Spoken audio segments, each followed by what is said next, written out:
Hi, welcome back. It's Therese from Lost in Paper, and today I'm here with Altenew, and I'm going to be making myself a flower bouquet. I've got some great sets, a beautiful day, peony bouquet, and also one of my faves is Best Mum, and all the matching dies, which just makes life that little bit easier. So I've got heaps to do, so we'd better get started.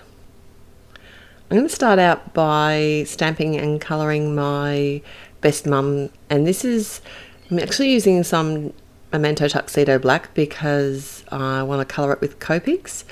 I'm sort of going for not a monochromatic look, but more of just using the same colour but just different tones.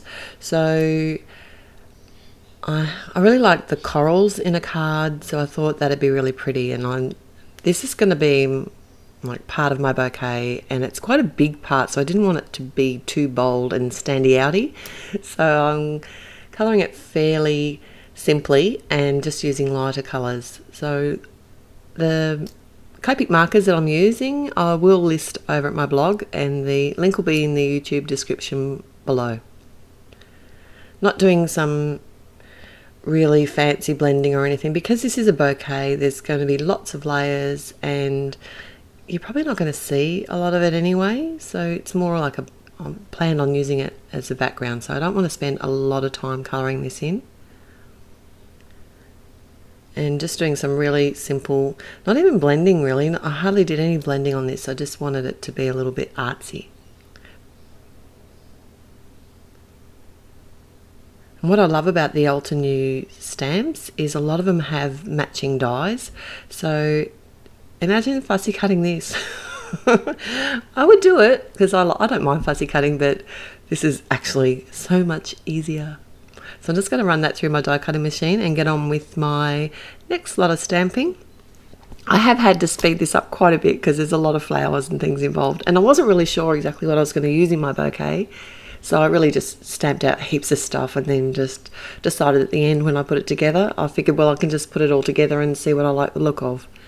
So this is a peony bouquet, and the layers I'm using on this flower, most of them were fairly similar, but this one was a little bit darker. I had the Peach Perfect at the bottom, and then I used the crimson, and the final layer was a velvet. And I wanted some little sort of filler flowers as well, and this is from the same set. And I'm stamping it with the jet black ink. I did an extra one there because I wasn't happy with the way one of them stamped. So I want a couple of different sort of tones in similar colours, and I do sort of one is a bit darker and one is lighter. So for the darker filler flower I've used the rouge with the crimson and then the velvet as well. I really like this combination together, it looks really pretty.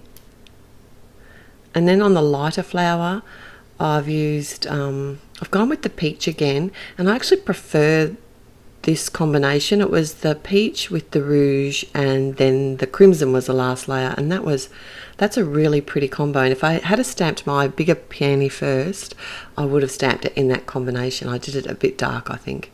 I like it dark, but I just prefer this combination. It dried out and it looks really nice. So when I'm doing my layering stamping and I'm doing multiples, I'm actually doing each layer, like just doing the base, middle, and then the top layer for all the stamps. So this is my final flower. This is the Beautiful Day. It's probably one of my favourite flowers from Altenew. And this, I'm using that darker combination again. So starting with the rouge, then the crimson, and then the velvet on top.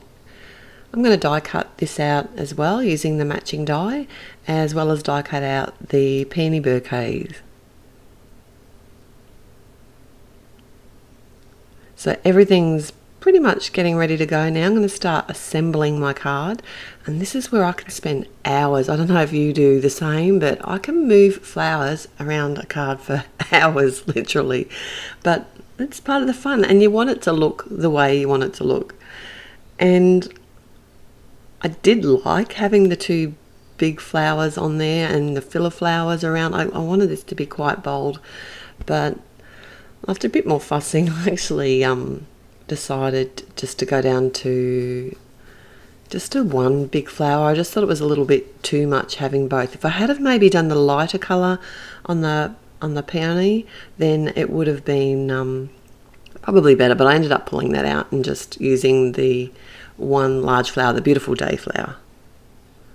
And once I'm sort of happy with where everything is, what I've done is I've got a top fold card and I've cut a panel that's just a bit smaller for the top of the card, and then I want to stamp my sentiment directly onto the panel, and this is from the Painted Greetings set, and I've gone a bit off the black at the moment because I always do black sentiments. So I'm actually masking off the part of the sentiment that I don't want, just using a post-it note, and the colour that I'm going to stamp that out with is the darkest grey from Altenew, and it's called Lava Rock. It's a really nice warm grey, almost a brown grey. So I'm just kind of working out where I haven't actually stuck any of my bouquet down yet to the card, and that way if I do miss stamp I can actually just cut another panel and start again, or flip the card and start again. So now it's time to start assembling my bouquet on the panel, and I'm using a combination of my Tombow stamp runner as well as some foam tape. And what I'm doing is I'm actually putting the bouquet all together, but I'm not pressing down hard on any of the flowers. I do use a Copic marker to make the stamens, just redraw the stamens on the middle of my Beautiful Day flower. I just think it helps them pop out a little bit, and it's easy. I just cover over where the stamped area is. It's not difficult drawing or anything. You can't really go wrong doing it. And once I'm sort of happy with how my bouquet looks, I can just press everything down so it stays in place. So the next thing I'm going to do is just pop the panel up on the front of my card, and I've used some scrap fun foam to do this and some score tape. I find that holds it really well.